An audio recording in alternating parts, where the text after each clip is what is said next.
People are always coming up to us in public just to let us know how cute May and I are.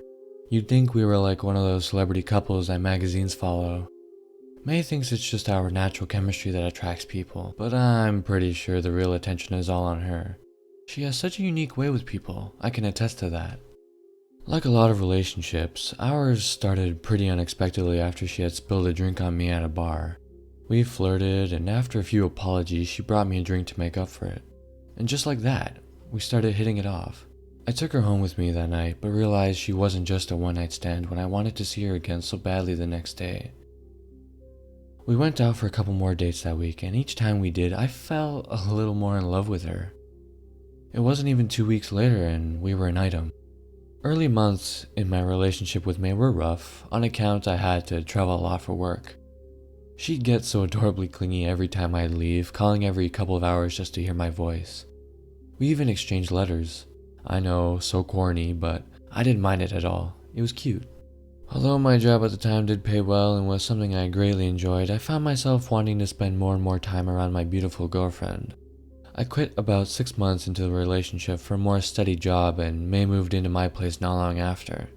I still remember those days where she would walk through the door with all her things and just started redecorating everything, taking down the stuff I'd put on the walls and putting up things she had brought with her. Hilarious. Soon enough, we were a year in with each other and getting very serious. The time had come for me to meet the little lady's family all the way across the country. We flew to where May had grown up, in an odd little trailer park. There she introduced me to her mother, aunt, grandmother, and sisters who all lived there together. All of them just fawned over me. I had asked them if there were any other guys besides me around, and they just laughed.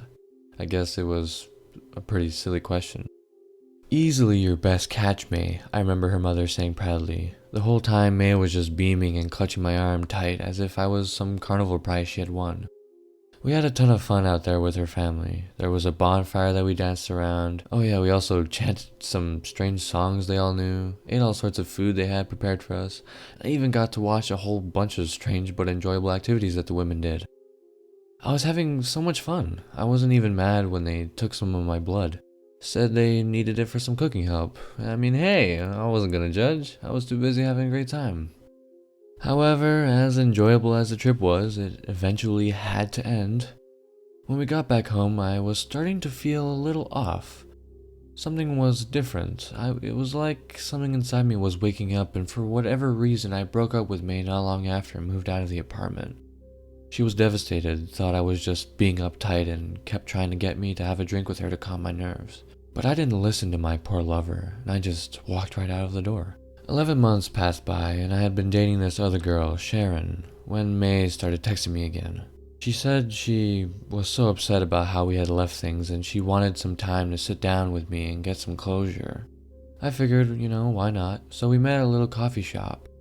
There she was, sitting there, more beautiful than ever, with a cup of my favorite flavored coffee waiting for me. We talked and drank, and I don't know what came over me, but as soon as I finished my coffee, I had to have her right then and there. We had amazing sex in my car, and when we were done, she kissed me and told me how happy she was that she had me back again.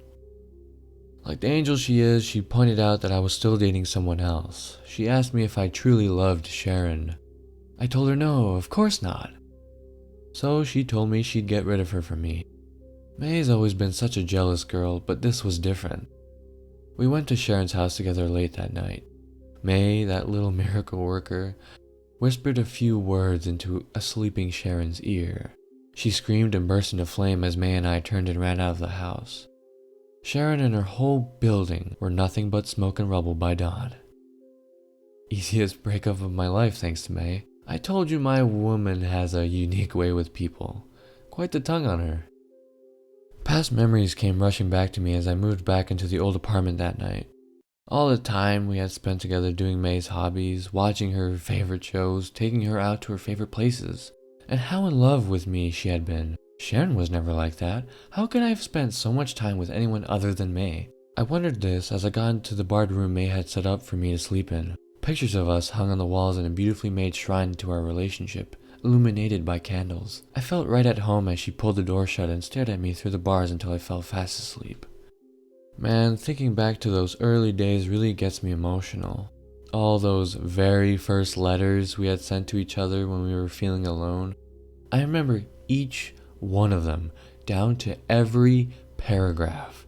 This is the first thing I've written in a long while since I've got my laptop privileges back. I mean, May caught me liking a girl's Facebook status a few months ago. Not proud of it, but it happened. So of course it had to be about my love. Especially now that we have a kid on the way. It looks like we'll be together forever. Only troubling thing is that strange feeling I had when I first broke up with May has been coming around again. I told her and she says she's been cooking up something new that'll make that feeling go away forever. I'm such a lucky guy. That's why I wrote this, to share with all of you. If you're reading it, you should read it very, very carefully, you know? Maybe you'll pick up some tips on how to be as perfect a couple as us.